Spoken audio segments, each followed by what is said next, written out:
اللہ جس کا چاہتا ہے رزق فراخ کر دیتا ہے اور جس کا چاہتا ہے تنگ کر دیتا ہے،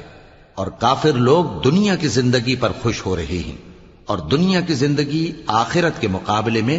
بہت تھوڑا سامان ہے۔ اور کافر کہتے ہیں کہ اس پیغمبر پر اس کے پروردگار کی طرف سے کوئی نشانی کیوں نازل نہیں ہوئی؟ کہہ دو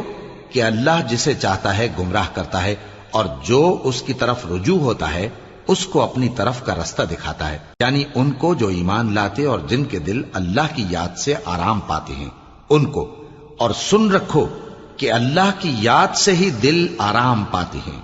جو لوگ ایمان لائے اور عمل نیک کیے ان کے لیے خوشحالی اور عمدہ ٹھکانہ ہے۔ جس طرح ہم پہلے پیغمبر بھیجتے رہے ہیں اسی طرح اے نبی ہم نے تم کو اس امت میں جس سے پہلے بہت سی امتیں گزر چکی ہیں بھیجا ہے، تاکہ تم ان کو وہ کتاب جو ہم نے